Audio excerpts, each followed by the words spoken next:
Kali ini kita akan membahas materi kelas 1 SD, yaitu materi tentang letak rumah ya.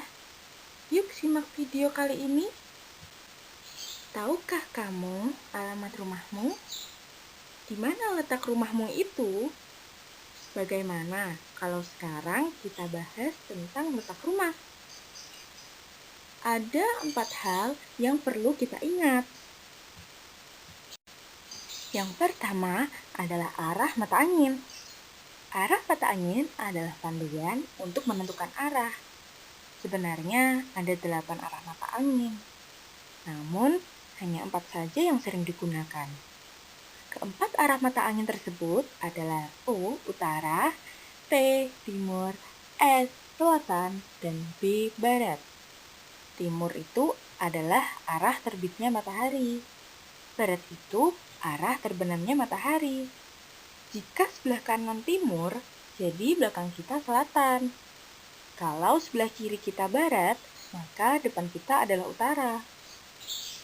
Perhatikan rumahmu. Menghadap mana rumahmu? Sekarang kamu bisa menentukannya kan? Yang kedua, patokan. Patokan adalah suatu tanda yang menjadikan petunjuk. Sekarang, tentukan letak rumahmu dengan cara menggunakan patokan yang ada di sekitar rumah. Perhatikan lingkungan sekitar rumah.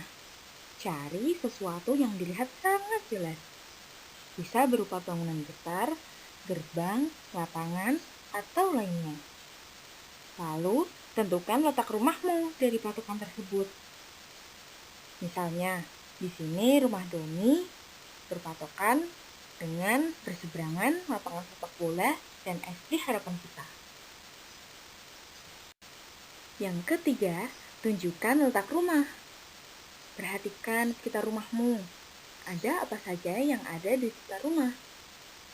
Di sebelah kiri, di sebelah kanan, depan, dan belakang rumah. Sebagai contoh, di sini rumah Fendi berada di sebelah kiri masjid dan berada berseberangan dengan SD Blitar. Yang keempat, tunjukkan alamat rumah. Perhatikan sekitar rumahmu. Cari tahu nama jalan rumahmu berada. Lalu, lihat nomor depan rumahmu. Misalnya, di sini rumah Adi beralamat di Jalan Kenangan, nomor 5. Nah, itu tadi beberapa hal yang perlu kita ingat. Ingat-ingat ya. Selanjutnya, kita akan membahas tentang macam-macam ruangan di dalam rumah dan beserta fungsinya. Rumah adalah istana bagi kita, tempat untuk kita beristirahat, tempat kita berteduh dari panas maupun hujan. Di dalam rumah terdapat beberapa ruangan, dan fungsinya tentu saja berbeda-beda. Yang pertama, ruang tamu. Ruang tamu berfungsi untuk tempat menerima tamu. Berisi meja dan kursi untuk mempersilahkan tamu duduk. Yang kedua yaitu ruang keluarga. Berfungsi untuk tempat berkumpulnya anggota keluarga. Yang ketiga yaitu ruang makan.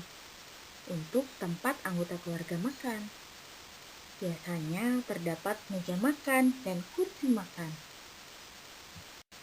Dapur, tempat di mana untuk ibu memasak. Dan terdapat alat-alat memasak seperti panci, wajan, dan lain-lain. Kamar tidur, sebagai tempat kita beristirahat atau tidur. Terdapat tempat tidur, lemari, meja belajar, dan lain-lain. Kamar mandi, sebagai tempat untuk kita membersihkan badan atau mandi. Terdapat sikat gigi, odol, dan lain-lain. Nah, itu tadi macam-macam ruangan yang ada di rumah. Dan di dalam rumah juga terdapat pintu untuk keluar masuk. Terdapat jendela dan ventilasi untuk sirkulasi udara agar rumah tetap sehat. Dan juga ada pagar untuk batas dan pengaman rumah. Nah, itu tadi pembahasan kita tentang macam-macam ruangan di dalam rumah. Pasti kalian sudah paham kan?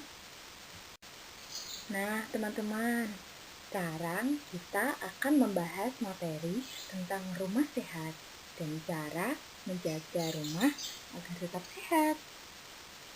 Kamu tahu tidak, tubuh yang sehat itu salah satunya dipengaruhi oleh rumah yang sehat.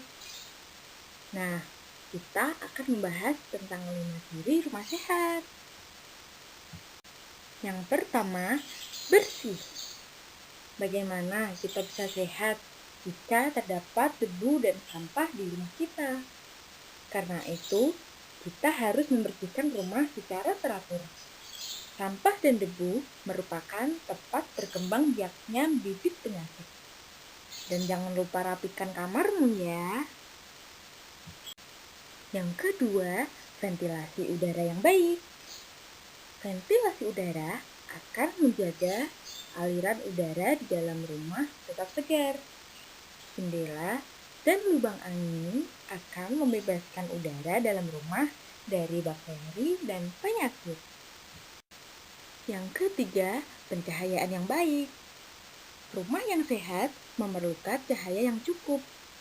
Kurangnya cahaya, terlebih cahaya matahari, akan menyebabkan bibit penyakit dapat berkembang. Yang keempat, saluran air yang baik. Rumah yang sehat harus memiliki saluran air yang lancar dan tidak mampet. Jangan lupa ya, menutup keran setelah digunakan. Yang kelima, adanya sistem pembuangan kotoran. Setiap hari kita selalu menghasilkan kotoran, seperti air limbah dan sampah. Air limbah dan sampah jangan dibuang sembarangan, agar tidak mengakibatkan tumbuhnya penyakit dan bencana alam. Nah, sekarang teman-teman sudah paham kan dengan materi letak rumah dan rumah sehat? Teman-teman memang pintar. Saya akhiri video kali ini ya. Semoga bermanfaat.